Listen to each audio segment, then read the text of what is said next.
So this is, you need to reset your mindset now. It's going to go from the whole world to just a particular country, which is a small country. This is co-authored work with Salim Baz, who is a PhD student at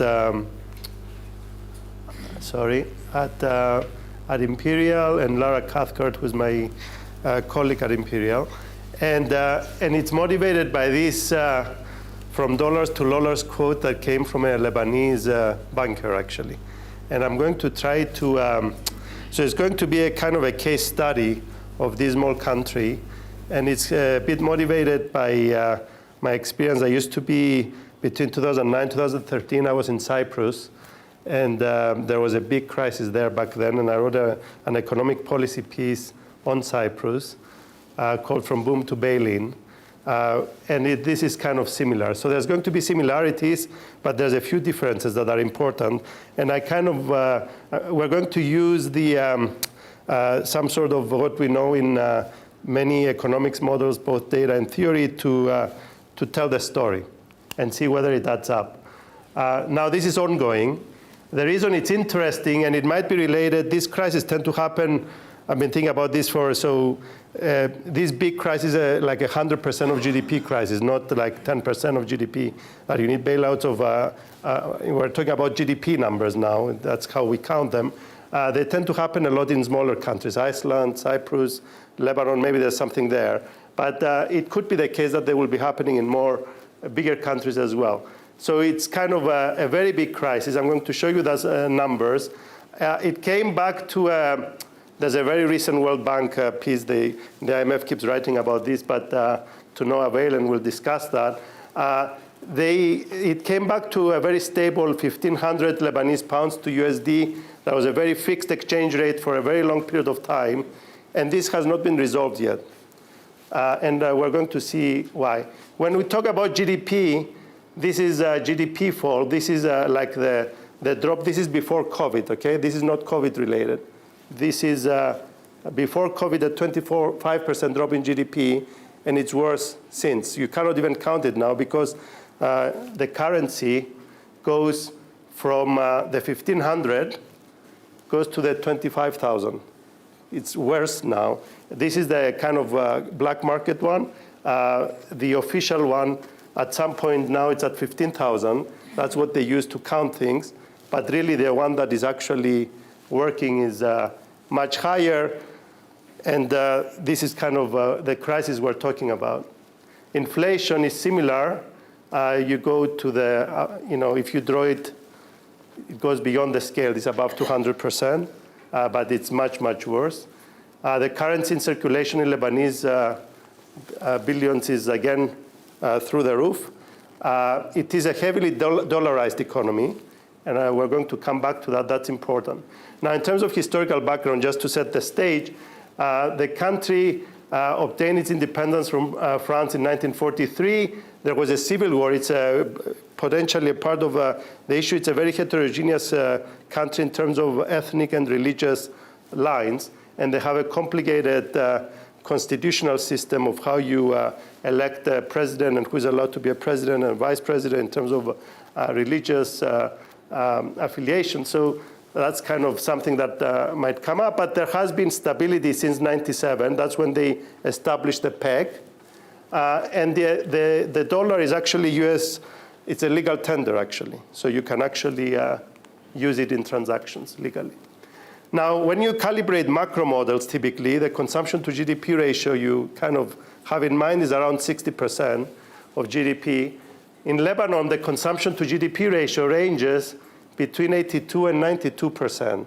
So you need to figure out what's going on in the country, who's investing, basically. And the explanation is that a large differential between imports and exports to finance consumption. And we're going to see where the money is coming from or should be coming from. There's a huge trade deficit, 30% of GDP. That's kind of how the numbers will add up. And the key difference, basically, Lebanon has a very strong diaspora, and they have very large and volatile international remittances, which are key and an important source of funding for Lebanese banks. And that will be one part of the story, because these Lebanese banks will have to figure out how to manage these deposit funding that is actually volatile, even though it's coming from deposits that we kind of usually think of as sleepy. Now, this is how the large consumption to GDP ratio is financed. The current account deficit is quite big and volatile, so there's a big exposure to international flows. These are the remittances. Again, they go from 15, 25% of GDP, so they're quite a big, substantial percentage of GDP. So that's kind of a big part of the story. So there is a current account external exposure. And then there's also fiscal imbalances. So that's kind of a traditional Latin America story, if you want, which is they have been steadily accumulating debt since the end of the Civil War. The primary fiscal surplus is actually relatively okay, but then they are exposed to local. There was the Arab Spring event starting in 2011.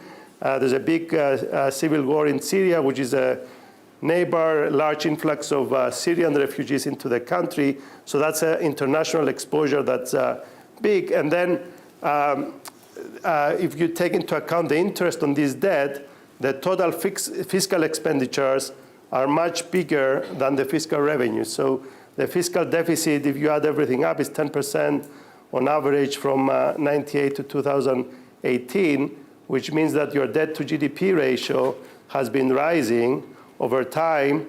It came down a bit here, but then this is with the official 1500 exchange rate, basically, because we'll see the composition of this debt. So the debt to GDP is, by 2020, it's 180%, so that's kind of a big kind of thing, like a big number.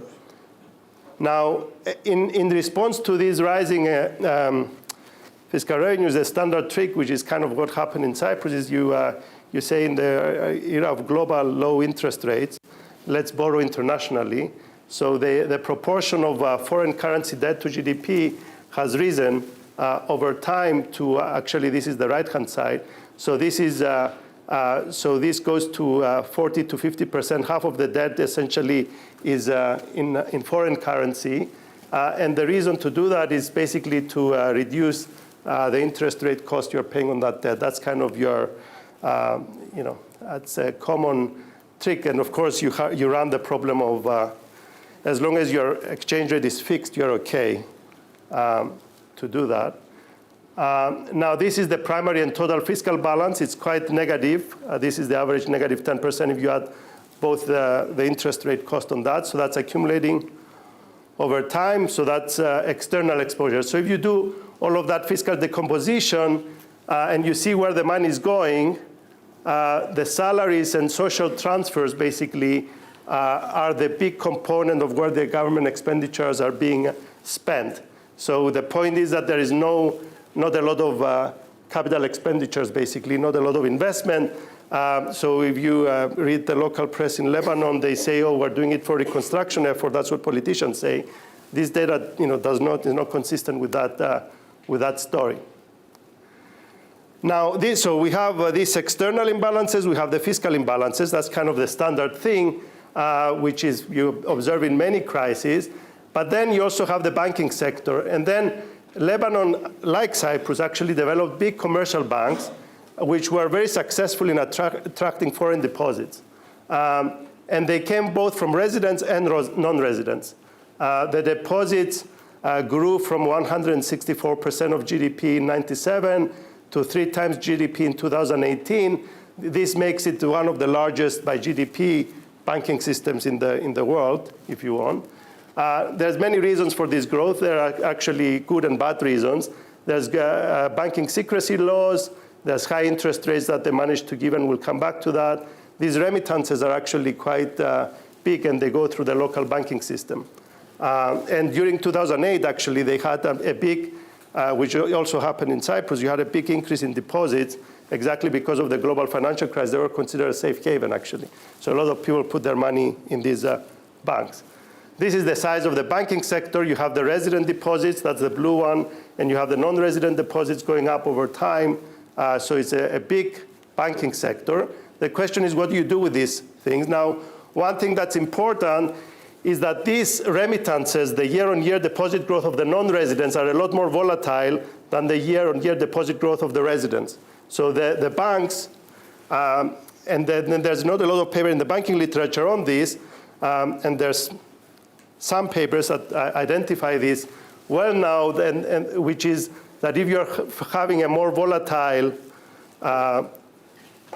funding source, you might want to, that might affect your asset allocation decisions on the asset side of the balance sheet as a bank.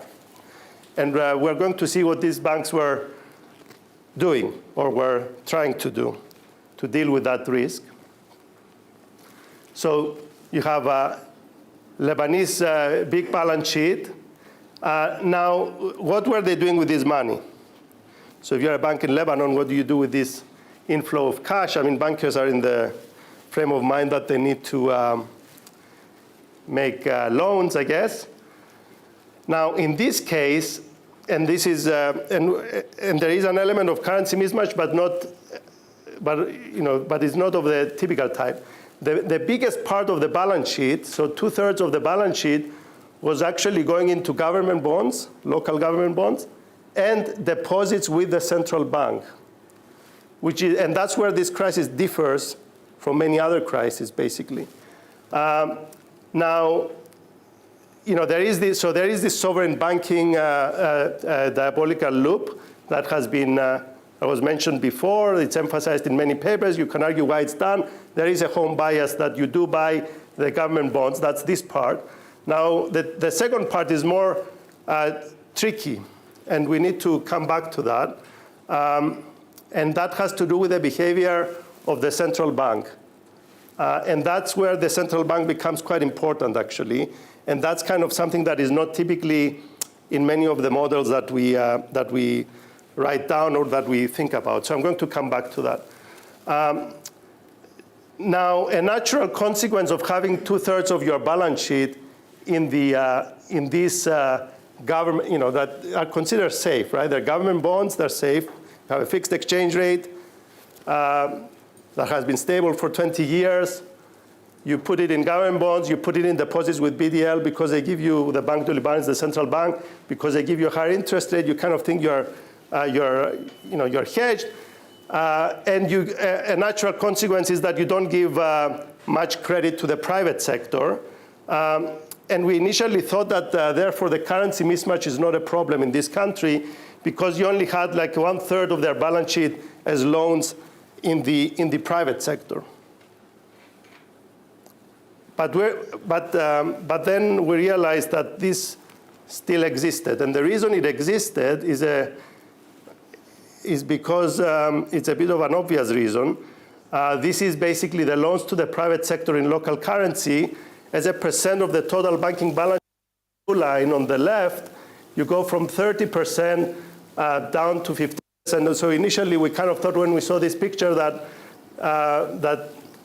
the currency mismatch will not be there. But of course, if you start having currency problems, and the currency essentially disappears from the face of the universe, from 1,500 goes to 15,000 or 30,000, even if you have 1/3 of your exposure of your assets in the local currency, and you're financing this by all these remittances in dollars, suddenly this exposure becomes huge, basically. It's kind of part of the reason why the dollars in the banks are basically Lollars, because they don't have, they're insolvent, basically.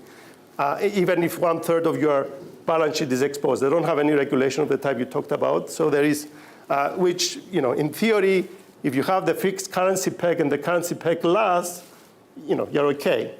The problem is when it disappears. Which is usually the case, yes. Maybe it's by definition. But now what's interesting and kind of difficult here is the role of the central bank. And the role of the central bank is key here. And there's a recent literature on the independence of central banks and how you measure de jure central bank independence. And by those measures, Lebanon is actually quite independent.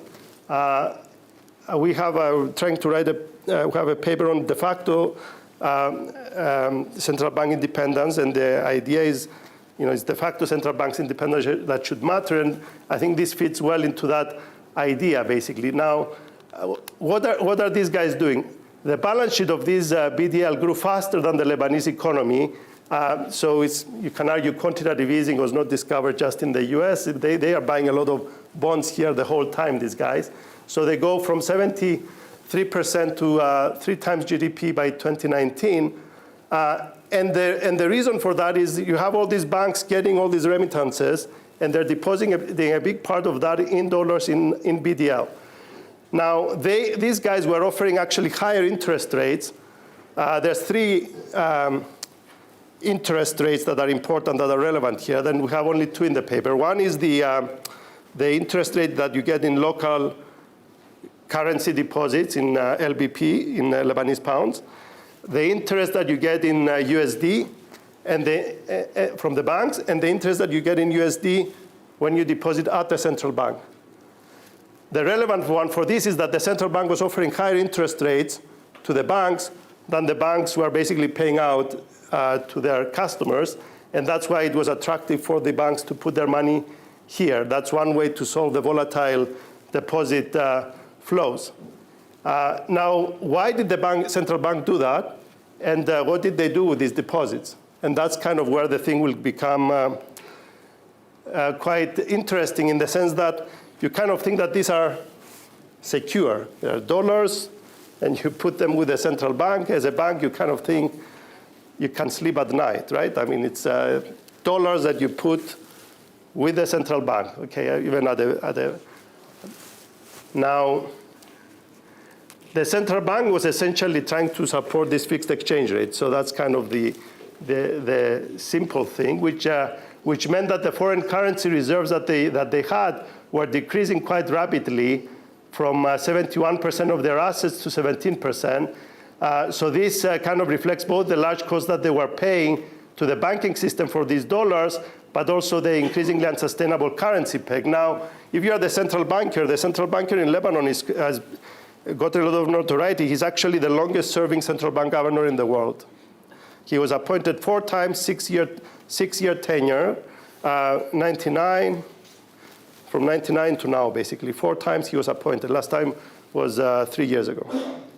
Now, and by all standards, by 2017, he had a very good reputation internationally. Essentially, I imagine if you ask him, he would say the country was running on these unsustainable policies. I was the central banker. I was trying to sustain this peg until they figured out how to sort their, do structural reforms. Okay. Now the problem is that by doing that, you are basically spending all your currency reserves, which is something that is happening in other countries, as we know. And then this was hidden actually in these other assets. There's a lot of, when you're trying to find data in these countries, is not easy, let's say. So there's a nice FT article from 2020 that discusses this accounting treatment of the balance sheet, and this other assets category that we don't know what the other assets are have grown from 7% to 45% of the balance sheet. What we do know is that kind of this is the composition, and if you look at the foreign assets, which are their foreign exchange reserves, basically that's this line. They have been going down over time, and this is kind of another way of saying this. These are the foreign assets as a percent of the bank's deposits in millions, and then you can see that how they were spending a lot of these foreign exchange reserves to support this. So this is kind of the background in some sense. And then the story, you need a trigger to generate the crisis. So the classic triggers actually that are kind of consistent with different parts of the economics literature. You look at the CDS spreads have been going up. I'm going to go through these different 5 parts. You see the credit rating agencies. An interesting variable is the banking sector equity values. There's a recent literature on that by Wei, Xiong, Emil Werner, and co-authors, basically. And that's kind of a useful variable to look at. There was a random thing which I can talk more about, an explosion in a port in August 2020. And then there is this ethnic heterogeneity of lack of political unity, or whichever way you want to call it, which is not allowing the talks with the IMF to be completed. This has been going on for a long time. So that's very similar to the delay that happened in Cyprus, actually, for a different reason, but it's usually a political reason, which has to do with elections. Now, these are the CDS spreads. The CDS spreads, even from 2018, the rule of thumb that I have for this is basically 600 to 700 basis points. It's kind of pretty bad enough, actually, that you should be doing something. And this has been the case for them since 2018. They defaulted eventually in March 2020 on part of this. And the point is that this is June 2018, and there's no resolution with the IMF already. So it's not a very nice country to be doing business. And of course, that's reflected in the economic statistics. This is the sovereign debt downgrades. This is very fast. It's already junk from the beginning. These are the complete junk. That's 22 categories that Moody's has. It's already junk at 14, even in 97, actually. So you wonder how you can live as a policymaker, basically. But if for so many years it's your sovereign debt is junk, but this is kind of how it is. Okay, so the banking sector equity values. This is one of the biggest banks. It's in USD because it is actually denominated in dollars. The trading here. And you can see how it was almost above $9 at some point, 2008, and already gradually it has gone all the way down to 1, which is, you can figure out that the percentage loss is quite devastating, basically. So that's kind of, and the point is that these are signals that are for people to see. I mean, this public information is not any hidden statistic. And the puzzle, the point I want to make is, how come nobody's doing something about it? You live in a country, you're a policymaker, you have international organizations, you think that something more urgent should be happening, and it's not. Now, this is the political paralysis part. The delay in reaching an agreement is also reflected locally, and it's consistent with papers that Alessina and co-authors had, which has to do with, there's a very nice AR paper by Alessina and Drazen saying, when you have to allocate losses in a crisis, that becomes a bit tricky, and you can have a lot of delays. And the delay here is coming from the political process. These are the number of days from when the prime minister is appointed for the cabinet to be formed. And you can see from increasingly going from 2005, 2013, 16, 19, the number of days, and now they don't have a president right now, but 2000, you can see the number of days is quite a big number, which makes it even internally hard to reach agreement. But when you're doing it with the IMF, it's even worse. So I want to say a few things about how it links to the so the ethno-religious fractionalization contributes to avoiding making these tough economic decisions on time. That's kind of one problem that maybe is a bit too unique to the country, but it comes up in other situations when you have political economy concerns or career concerns of politicians, as kind of was the case in Cyprus, at least.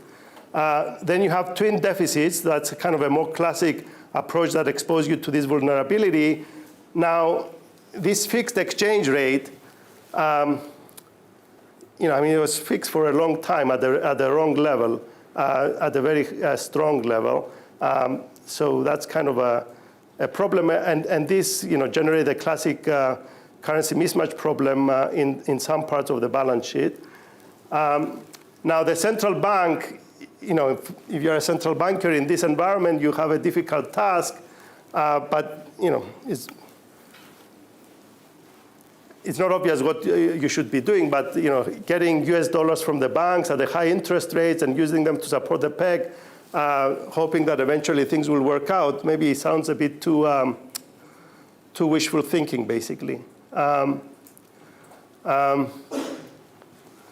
the external environment was pretty bad. That explosion was worsened things. And in this case, dollarization could, in theory, help. But in this case, eventually you have the default of the central bank. Essentially, the central bank is insolvent, something that we kind of don't have. And I can talk more about that. But yeah, that's it.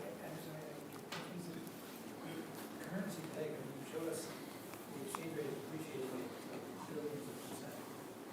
What currency peg? There was one before. There was one before. Now, is somebody trying to support that currency peg? They are still trying to. They have an official peg at 15,000 now, but of course nobody trades at that. Everybody is using dollars now in the system, so you can still use dollars in the system. But so there's an official peg at 15,000, but then there's a black market unofficial rate, which is what I showed you, which goes all the way to 35,000 to the dollar.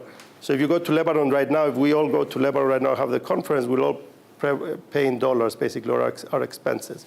Now, that doesn't solve the problem because, because people, you and I can have dollars, but the local people do not, basically. So they're the ones that are. You cannot pay it at any value, like suppose you're saying they are just not pegged, or what the value?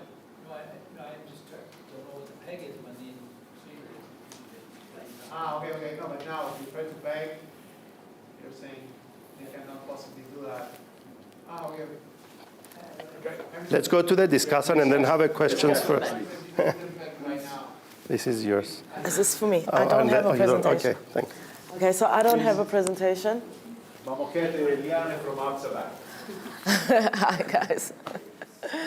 So I don't have a presentation, so I'm just going to work through my notes. But when I read this paper twice. I read it earlier on, I think last week, and I read it again last night. So when I read the paper, it was at around 9 p.m. And I thought, oh, it's going to be so hard to get through it, but it wasn't. It's almost like just watching a movie, basically. And for us who like watching this kind of thing, it was actually quite entertaining. So thank you for that. The paper manages to take what is no doubt a very complex situation and break it down into a few well-articulated and well-followed kind of arguments. So, and I'm sure that doesn't capture everything that happened in Lebanon, but I think for the purposes of understanding from an economic perspective what happened, it hits the. So now I want to read your Cyprus one as well, because then I'll understand the story. So it was a great paper, great case study, really going into how countries go into distress, and what the kind of like, maybe not sequencing, but the kind of like linchpins are that get you there. So my key takeaway from this is that, distress is not an event, it's a process. And it's a political process, most importantly. So if you look at what happened in Lebanon, it feels like there was multiple institution failure. So one institution, say, the fiscal decisions that were made were unsound. The economic structure was imbalanced, and there was not really an effort, I don't know about what was happening on the ground, to address that, which then created a situation where the central bank had this peg, and they needed to maintain the peg so people would not actually see how out of whack the economy actually was. And the central bank eventually was running effectively a bit of a Ponzi scheme, right? So, I've been listening to an inordinate amount of podcasts about Ponzi schemes because of FTX. So it's like the kind of thing that's happening in my head right now. And I was looking at this thinking, this is a Ponzi scheme. You literally had to get funds in order to get the dollars in. And if you had to create a bit of a fiction with outsized returns, that's what you did. And you got these, but eventually this was going to have to stop because you'd eventually run out of the dollars to honor those payments. And that seems to be that this country incrementally made decisions that narrowed the policy space until you had nowhere else to go. So for me, after I read the whole thing, I was like, the one thing that is not necessarily deeply explored here, which is probably, to my mind, the underbelly of this crisis, is what is happening in the politics. Because why do you have bad decision being compounded by bad decision being I mean, in 2016, when all the, as you articulate, all the international banks basically up and leave, the writing was pretty much on the wall. But that's not when the bad decision-making started. That's probably where the crisis started, in actuality. But there was all these bad decisions that were being made and accumulating. And you do say in your presentation now, why were policymakers continuously making these decisions?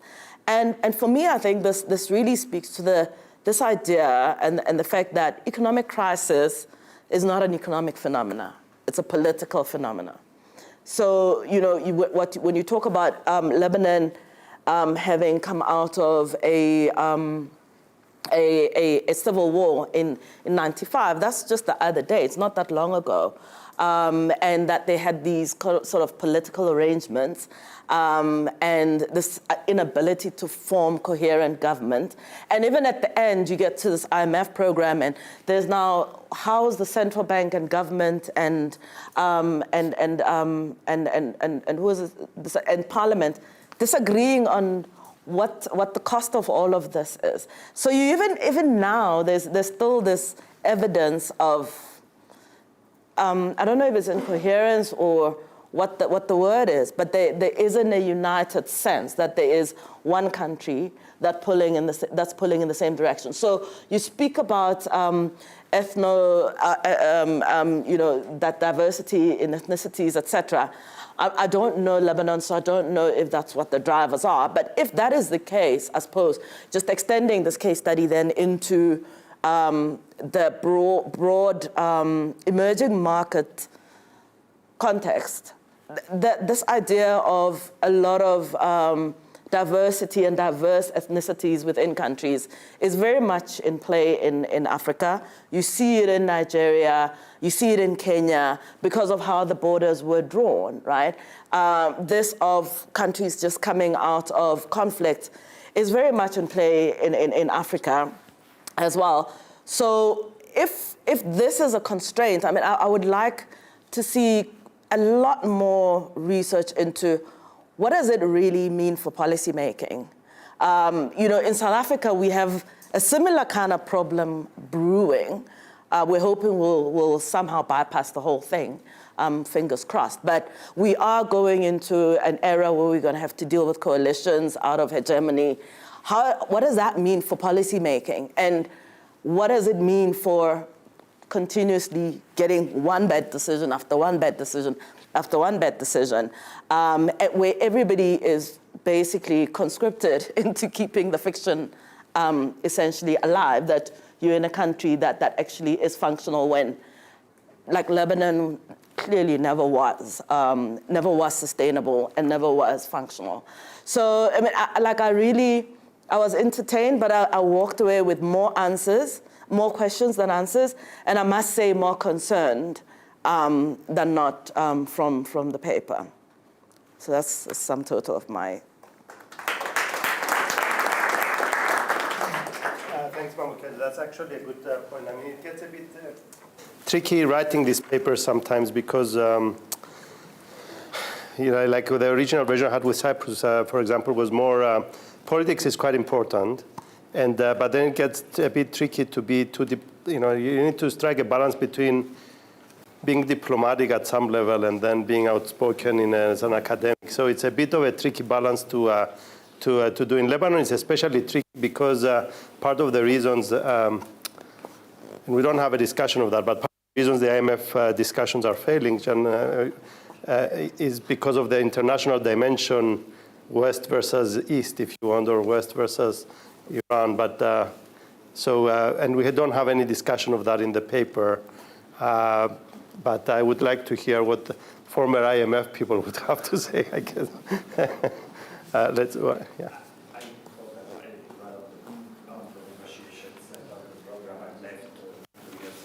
Yeah. Yeah.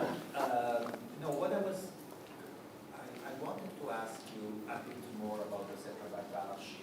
So just because, so you documented the crazy build-up of dollar liabilities to the banks and the high interest rates that they were offering. But I just want to make sure I understand correctly how then it is unfolded. So basically the central bank earned the dollars by intervening to support the peg. In other words, finance the current account deficit, selling the foreign currency to do that, and so presumably accumulated domestic claims.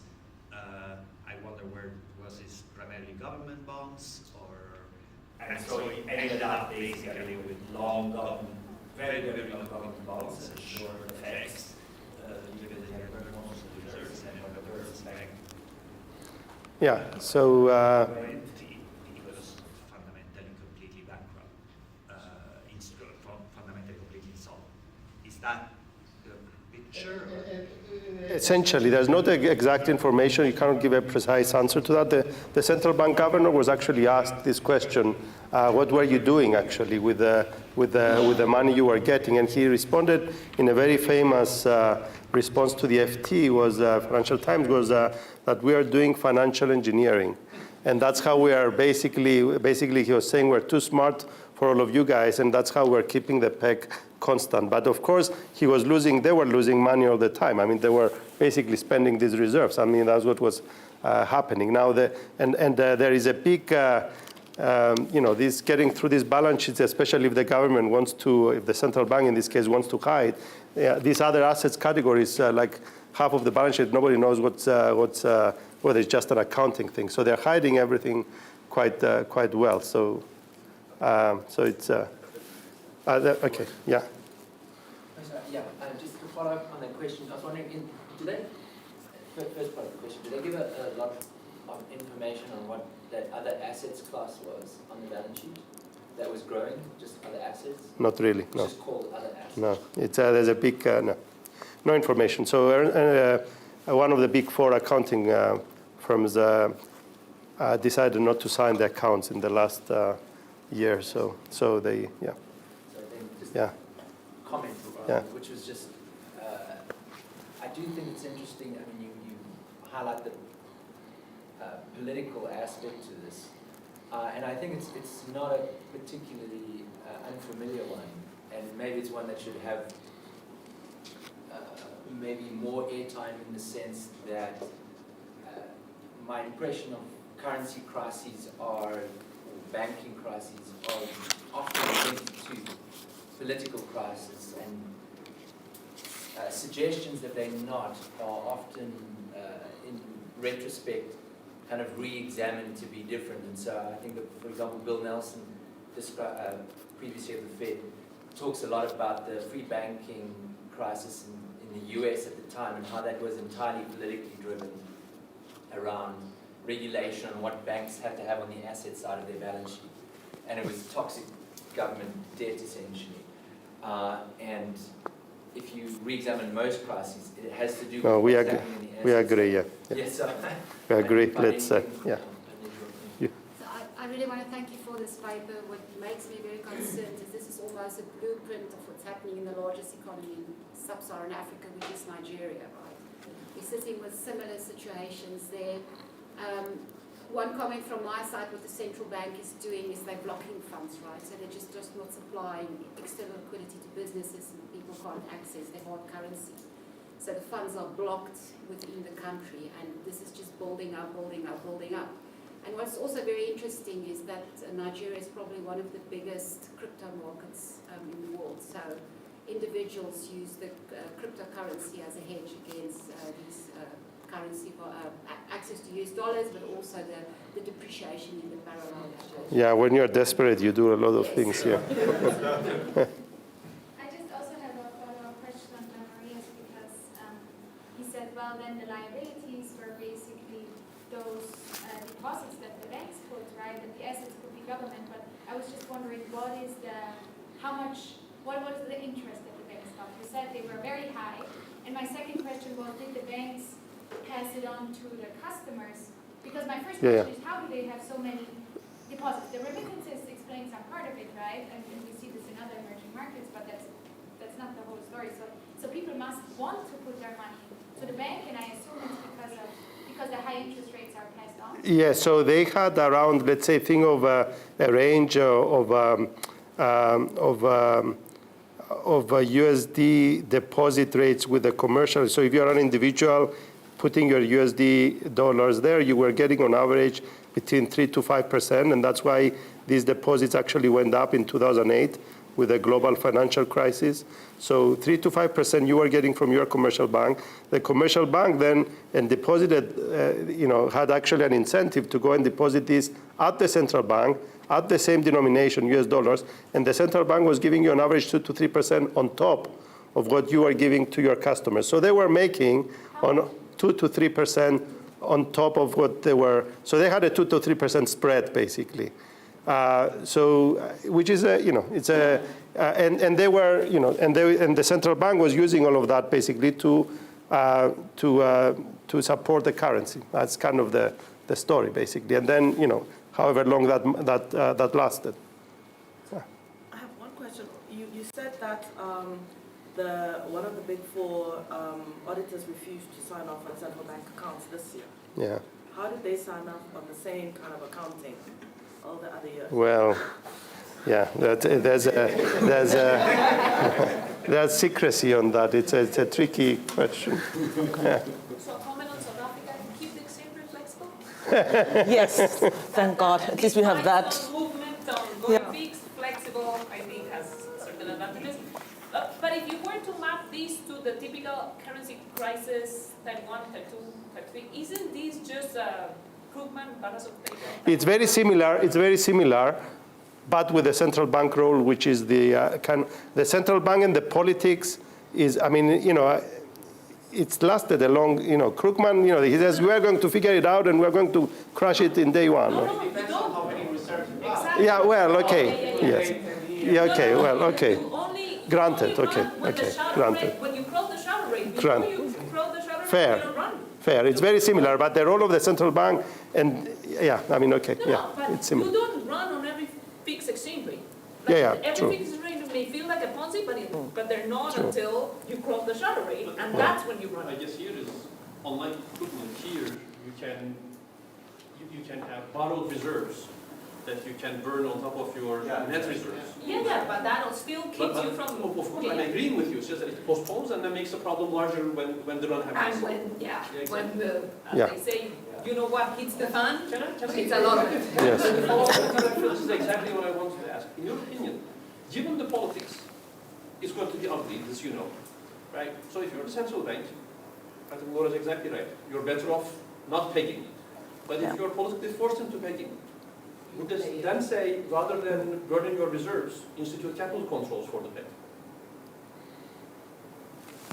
But here's a problem because you get rid of the remittances. True, Yeah. but you have to give something up, right? So don't pay, but if you are pegging, I guess, what is the policy advice here? But if Right? It's a slow-moving train wreck. No, but if you say, now I have capital controls, you bring money in a fund. And you're running really big current account deficits almost on a permanent basis. So Because you need the flow, that's the flow. So countries that have capital But then, controls is but because then it really looks like, the writing was on the wall, but nothing could be done. Which seems like a I terrible... actually think sometimes nothing could be done, and The problem is the fiscal deficit. Yes. yeah. And Without you the need, fiscal deficit, you could have done something about the balance payments issue, you could have cut Chile. But with the fiscal deficit, you've got to... I have a question, but Javier, you have a solution? Or? If you have a fiscal deficit, there's not much, you can borrow, you can burn your reserves, but at some point. What if you have capital controls only on the existing stuff? So all the new stuff that comes in, they're not subject to the capital control. Can you have a two-system? It's not credible. Doesn't work. I don't know that, you can help, you do some financial repression, you can make people hold more of your currency. How do you make them? but they already have a lot of financial repression. Already the banks are full of domestic debt. Yeah, that's why the title dollars to Lollars, people physically go into the bank and ask with a gun, like not just one person, different people, go with a gun and they ask, I have $20,000, I need to have an operation, I won't give me my $5,000. It's a deposit I have. And they tell them, sorry. Well, they don't, I think they call the police. But the thing that I find very fascinating here is that as a citizen, you lost faith in the peg. So then you chose to hold your deposit in dollars. And still, because of the way the central bank works, basically they made you believe you had dollars. So I'm discussing your paper tomorrow. So my main point will be that you kind of think usually that dollarization is safe.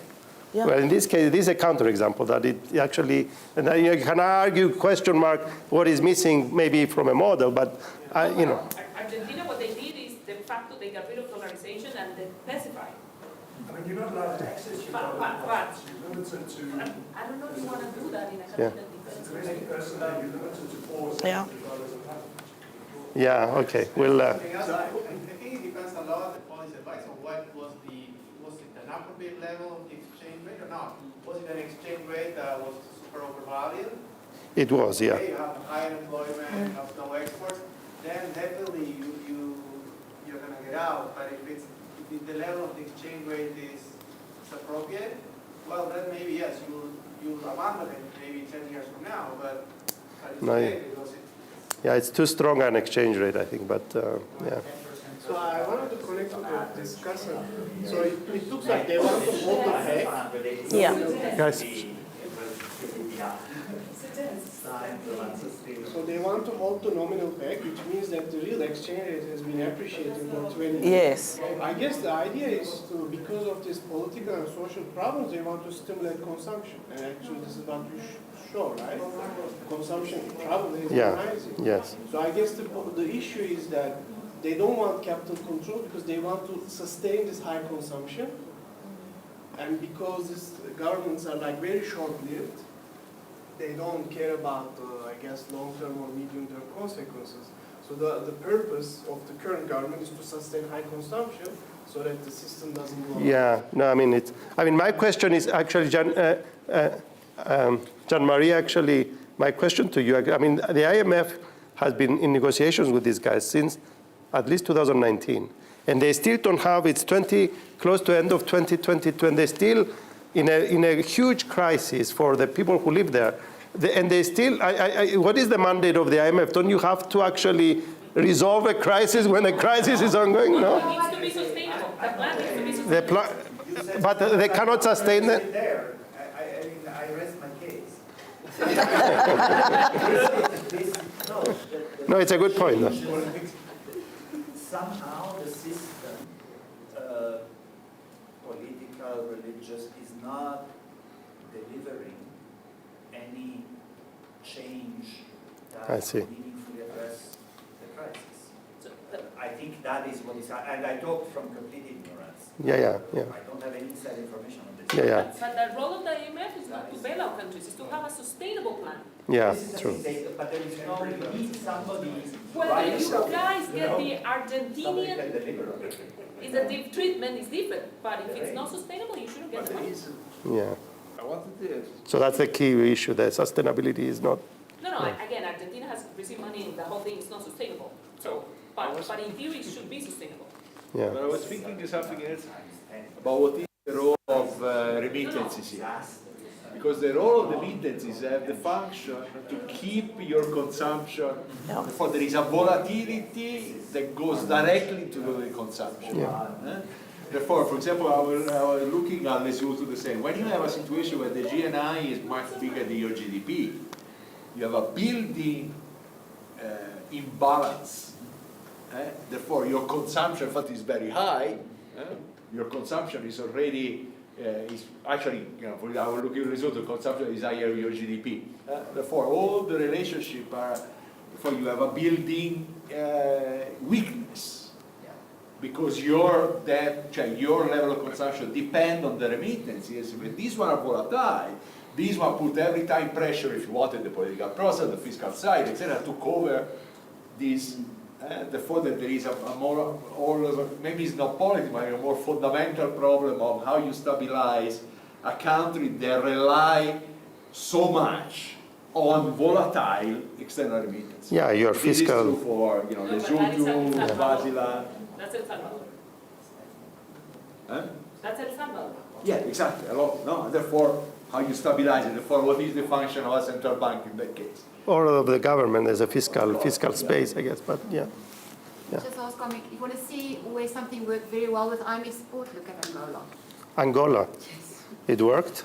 Well, They have a its challenges not as severe, but quite a sharp turnaround under a very well-supported IMF program. Yeah, I mean, anyway, I mean, it's fascinating though to me that this is, yeah, anyway. And you didn't have I'm to, sorry, it's just, I Well, found that it is surprising huge, not to see anything about migration very stable in currency these last 8 supported months. by. Well, there is emigration, yes, there is a lot of Even emigration. like 1.5 million Syrians coming but in. they don't have to. It's a very small country. It's, It must have some, actually, and if we read it, the fiscal deficit is an issue. yeah, no, we put it at the, yeah, they have a very challenging external environment. That is sustained coming from conservatives and So they can get on. No, but that makes the war time, yeah, it makes the problem worse, yeah. On the list of 10 points. Well, we put it under the international,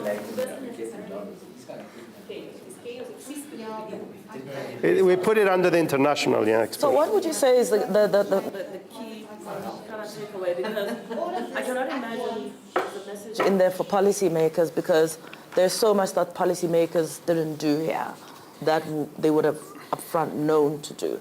So if you had to say key takeaway for this cohort of people, what would it be? No, the politics is a key thing. I mean, they have the bad.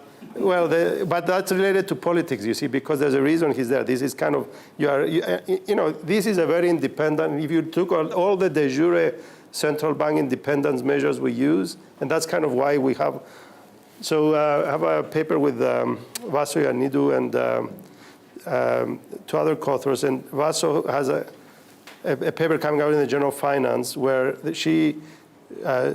they show, it's three co-authors, they show that central banks basically are averse to showing losses. And the less politically independent you are, de facto, and de jure in that case, the more likely you are to always show that you are above the zero line on the profit and loss thing. So, and what this is saying is that basically the role of the central bank is important, but the role of the central bank is tricky because the appointments of who makes the decisions in the central bank are also endogenous, and they get appointed by politicians. And this is kind of a classic case here. Well, Turkey is also a very recent example of how the central bank was operated on by politicians. But this is happening here, where the guy is staying in power, and I suspect the reason he doesn't resign and go retire, he's 72 years old, is, you know, because maybe more skeletons are in the closet, basically. So he wants to kind of control the information flow. So the central bank is key here, and then the politics are key, and those are two things that are actually kind of missing from many of the models. I mean, you know, like. But usually when you stay that long, is that you're bailing out friends? Well, that's debatable, actually. So that can go, turnover of central bank governors can go both ways. In this case, it goes the way you say, but sometimes it can be reinterpreted as being more independent. Yeah, but because usually high turnover is also less independence because you don't do that. For example, Lijane had to leave because he wouldn't bail out friends. Yeah, well, yeah, there's many. Yeah. Wonderful, thank you very much. Thanks. We have some lunch outside.